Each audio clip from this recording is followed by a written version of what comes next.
Moving with dogs can be an extremely stressful experience, no matter how far you're going. I recently moved from Utah to New York City with 3 dogs, and I want to give you some tips and ideas based off of my own experience. In this video, I'm going to talk about things you can do before the move, during the move, and once you get to your new home to make your dog feel as comfortable and stress-free as possible. As you start the process of moving, your dog is going to start to notice some changes around them.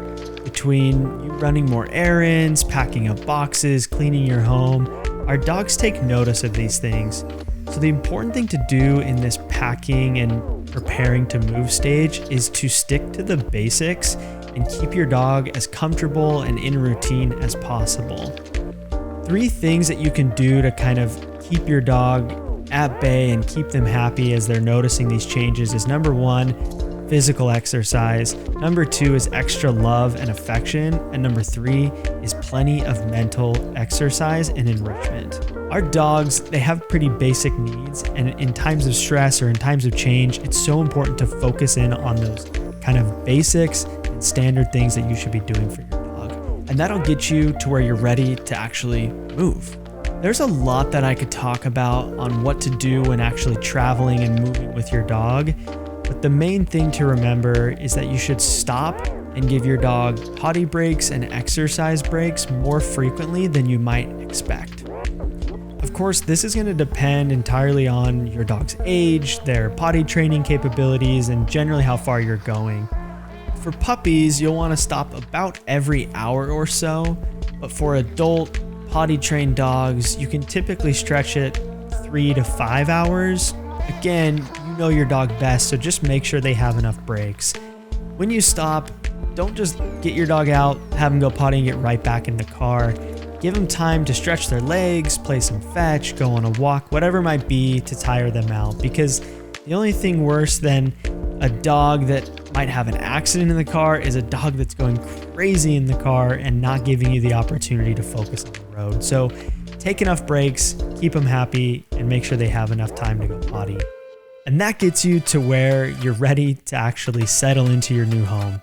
The process of settling into your home and unpacking can be extremely drawn out and often stressful.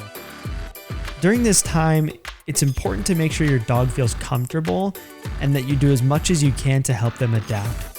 If I could sum it up in kind of one phrase, it's to get into a routine. And I think there's 3 things you can do generally that'll help your dog get into that routine quicker. Number 1 is setting timers for potty breaks. Number 2 is giving your dog a safe space. Number 3 is getting into a set schedule.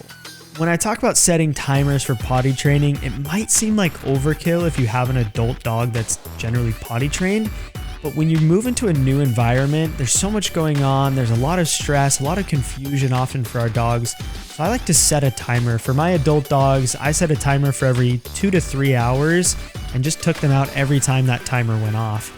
Really, you're going back to kind of the puppyhood side of potty training where you need to just set your dog up for success. Give them as many instances as possible where they know where they should go. They go out, they go potty, you reward them, you reinforce it, and you come back inside.